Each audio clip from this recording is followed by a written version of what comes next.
This video was produced based on an article by Lingshan Hermit. All rights reserved. Any infringement will be prosecuted. Dzongsa Jamyang Khyentse Rinpoche once said, "Everyone is lonely," and he added that even he himself is lonely. I believe I understand what he means. Every time I see him surrounded by people at Dharma gatherings, I sense his profound solitude. Because of this loneliness, we seek understanding, yearning to find someone who can truly empathize with our feelings. This stems from our deepest need for self-validation. We need others to affirm our existence. Yet because everyone is constrained by their own karma and projections, we can never truly find someone who genuinely empathizes with us. If someone appears deeply empathetic toward your feelings, then either they have attained Buddhahood, for only a Buddha can truly know another's feelings, or they want something from you and are pretending to understand everything about you. Driven by this fundamental need, we continuously seek relationships that can validate our sense of self. But because we lack understanding of how the world truly works, we demand from others what they simply do not possess. Consequently, we inevitably ruin every relationship, reducing them all to wreckage. Many relationships follow this pattern. In the beginning, when you first meet, you mistakenly believe you are alike.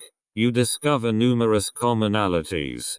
Perhaps you both love Hayao Miyazaki's animations, adore Leslie Cheung, traveled to Gilangayu Island in Xiamen during the summer of 2008, and despise collectivism and authority. You feel as though you've discovered another version of yourself, which fills you with joy and gratitude toward life. But as time passes and your relationship deepens, you begin to notice differences. You discover he often forgets to flush the toilet, dislikes changing bed sheets, enjoys eating in the bedroom and leaving the whole room reeking, and most outrageously, he exchanges flirtatious messages with older women, all of which drives you mad. You desperately try to reverse this trajectory, to make him experience your feelings, to change him. But he has already obtained what he wanted from you, and now he wants more, so he no longer needs to pretend.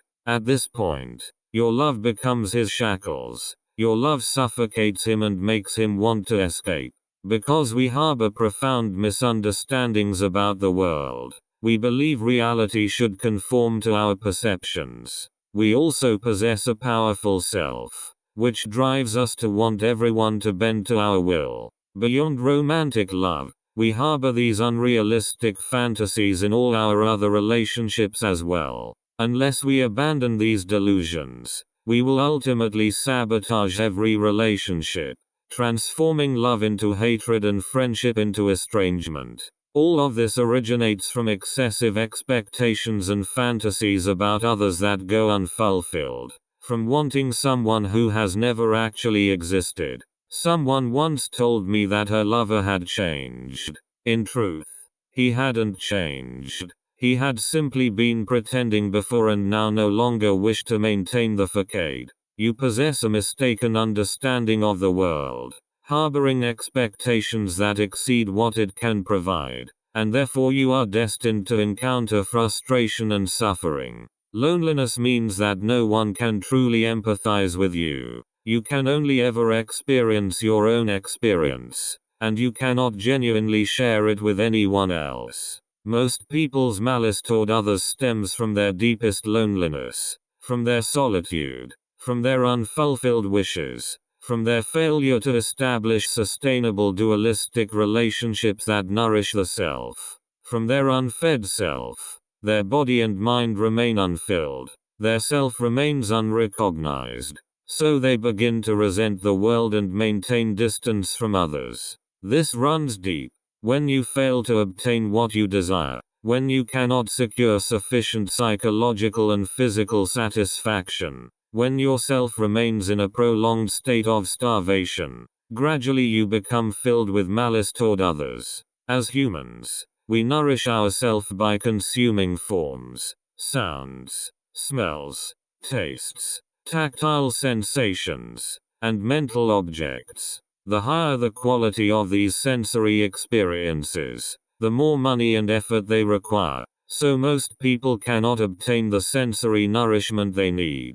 This is like drug addiction. You depend on these things to maintain your sense of self. You must continuously consume them just to barely sustain yourself.